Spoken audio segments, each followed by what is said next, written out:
Branches है उसे हम बोलते हैं अदर ब्रांचेस। उसमें सबसे पहले हमारे पास आ जाती है मॉर्फोलॉजी। अब जो मॉर्फोलॉजी है वो दो ग्रीक वर्ड से ली गई है।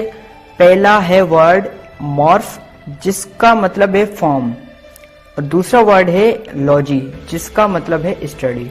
यहाँ पे जो फॉर्म की मीनिंग है वो इस तरह होती है, जैसे हम कहते हैं ये क्रिकेटर आज फॉर्म में है, तो वो फॉर्म हमें दिखाई देता है, मतलब वो हम एक्सटर्नली देख सकते हैं। अब यहाँ पे आपको दो टर्म्स समझने होंगे, एक होता है इंटरनल, दूसरा होता है एक्सटर्नल। इन दोनों में आपको डिफरेंस पता होना चाहिए।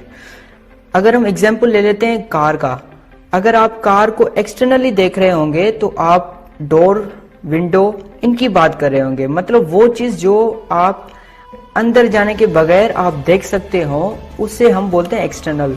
अगर हम कार की इंटरनली बात करें तो इंटरनल डैशबोर्ड आ जाता है, हमारा स्टीयरिंग आ जाता है, तो इसे बोलते हैं इंटरनल। एक्सटर्नल स्ट्रक्चर यहाँ पे स्टडी हम करते हैं इस ब्रांच में मॉर्फोलॉजी में। इसका मतलब है वो स्ट्रक्चर जो हम बिना कट किए, बिना अंदर जाए हम देख सकते हैं, उस स्ट्रक्चर की हम स्टडी करते हैं मॉर्फोलॉजी में। तो दूसरी हमारे पास ब्रांच है एनाटमी। एनाटमी भी दो ग्रीक वर्ड की कॉम्बिनेशन से बनी हुई है। एक है अने जिसका मतलब है up, tome means to cut, तो अप टू कट।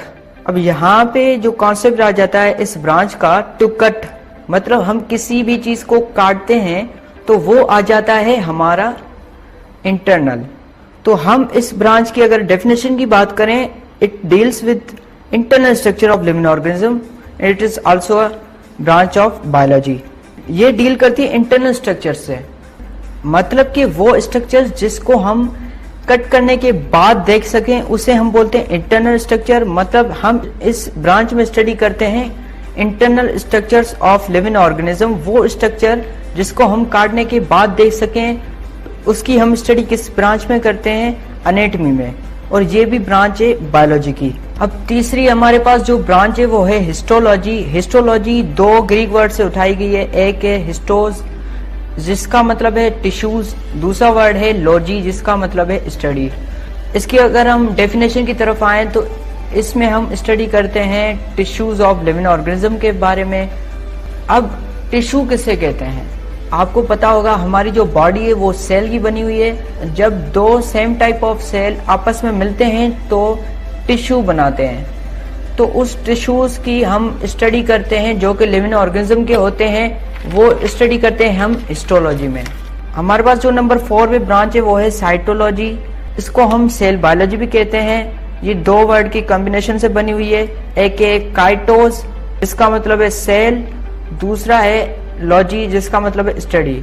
इसकी डेफिनेशन है it is the branch of biology in which we study about cell of living organism. हमारी जो बॉडी होती है वो सेल की बनी होती है, और इस ब्रांच में हम सेल के स्ट्रक्चर, उसकी बनावट, कंपोजिशन के बना किससे है उसके बारे में हम स्टडी करते हैं, और इट्स फंक्शंस, इसके फंक्शंस के बारे में हम इस ब्रांच में स्टडी करते हैं जो है साइटोलॉजी या सेल बायोलॉजी। अब हम बात करते हैं 5th नंबर ब्रांच की जो है फिजियोलॉजी। फिजियोलॉजी की डेफिनेशन की बात करें तो it is the branch of biology in which we study about functions of organs of living organism. तो हम इस ब्रांच में क्या करते हैं, स्टडी करते हैं जो कि फंक्शंस के बारे में, किसके फंक्शंस होते हैं, वो ऑर्गन्स के फंक्शन होते हैं जो कि लिविंग ऑर्गेनिज्म में पाए जाते हैं। तो अगर हम बात करें ऑर्गन्स की, वो किसे कहते हैं, जब दो सेम टाइप ऑफ टिश्यूज आपस में मिलते हैं तो ऑर्गन बनाते हैं, तो उसके फंक्शंस के बारे में हम स्टडी करते हैं फिजियोलॉजी में जो कि ब्रांच है बायोलॉजी की। अब हम बात करते हैं 6 नंबर ब्रांच की जो कि है इकोलॉजी। अब इकोलॉजी की डेफिनेशन की बात करें तो it is the study of relationship between living organism and non living. मतलब जो रिलेशन होता है नॉन लिविंग के बीच में और लिविंग के बीच में, जो आपस में इनका रिलेशन होता है, इसकी हम स्टडी करते हैं इकोलॉजी में। अगर हम इसका एग्जाम्पल देख लें तो हम प्लांट्स को खाते हैं, तो ये एक हमारा और प्लांट्स का, मतलब एनिमल और प्लांट्स का हमारा रिलेशन हो गया।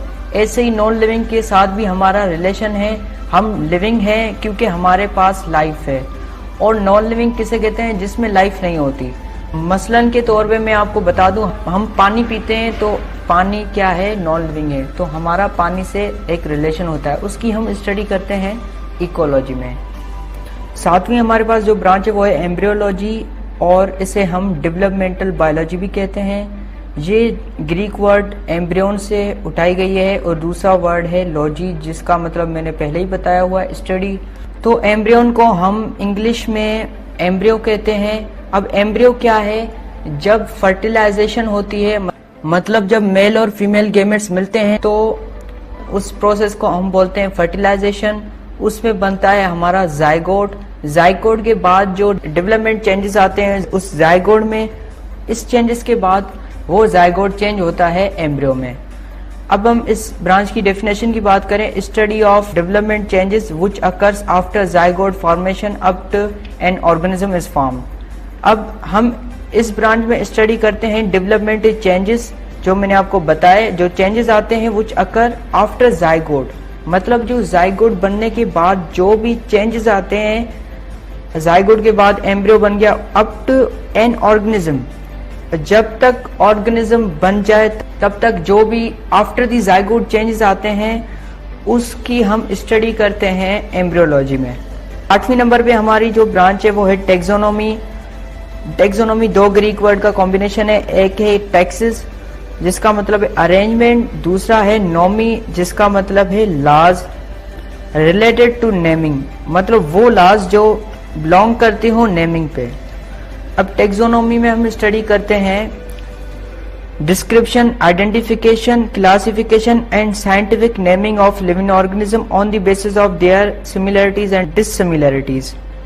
अब डिस्क्रिप्शन मतलब कोई बयान हो, आइडेंटिफिकेशन शनाख्त, और क्लासिफिकेशन मतलब किसी भी चीज को तरतीब देना, एंड साइंटिफिक नेमिंग जो साइंस नेम देती है ऑफ लिविंग ऑर्गेनिज्म, जैसा कि हमारा नाम है, हमारा जो साइंटिफिक नाम है वो है होमोसेपियंस, तो ये जो नाम है वो साइंस से लिया गया है। और टेक्सोनोमी में हम बात करते हैं अरेंजमेंट की, जो कि होती है लिविंग ऑर्गेनिज्म की, जो कि उनकी नाम की अरेंजमेंट होती है, उसकी हम स्टडी करें टेक्सोनोमी की। जैसे कि हम बात करते हैं, अगर केट है तो हमारे पास एक नाम है तो उसे हम केट बोलते हैं, तो इसी लिहाज से साइंस लिविंग ऑर्गेनिज्म का एक स्पेसिफिक साइंटिफिक नेम चूज करती है, जो कि हम स्टडी करते हैं टेक्सोनोमी में। 9 नंबर हमारे पास जो ब्रांच है वो है जेनेटिक्स। अगर हम जेनेटिक्स की डेफिनेशन की बात करें, study of inheritance including transformation of heredity characters from parents to their offsprings, मतलब कि हम इसमें स्टडी करते हैं वो कैरेक्टर्स, हेरिडिटी कैरेक्टर्स किसे कहते हैं, वो कैरेक्टर्स जो हमारे पेरेंट से आए गए हो, मतलब कि अगर पेरेंट के बाल स्ट्रेट हैं तो 90% चांसेस होते हैं कि ऑफस्प्रिंग के भी बाल स्ट्रेट हों।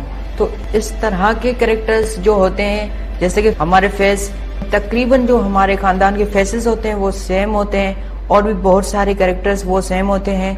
इस कैरेक्टर्स को हम बोलते हैं हेरिडिटी कैरेक्टर्स। तो हम इन तरह के कैरेक्टर्स की स्टडी करते हैं जेनेटिक्स में। अब हम बात करते हैं हमारी लास्ट ब्रांच के बारे में, जो है पैलेंटोलॉजी।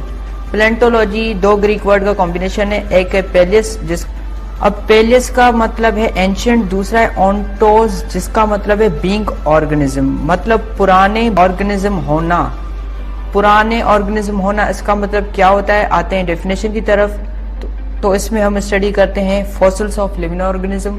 अब फॉसिल्स कहते हैं जो लिविंग ऑर्गेनिज्म डेड हो जाते हैं, उसके बाद क्या होता है, उनके ढांचे बन जाते हैं, उसे हम बोलते हैं फॉसिल्स।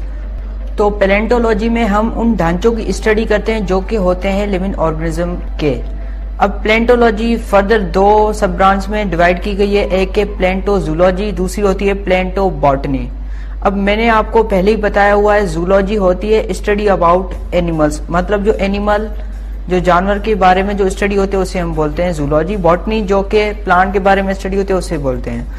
पर पैलेंटोजूलॉजी मतलब जो फॉसिल्स होते हैं एनिमल्स के, उसकी हम स्टडी करते हैं पैलेंटोजूलॉजी में। और पैलेंटोबॉटनी में हम क्या करते हैं, स्टडी करते हैं प्लांट के फॉसिल्स की। तो इस वीडियो में इतना ही, हम मिलते हैं अगली वीडियो में।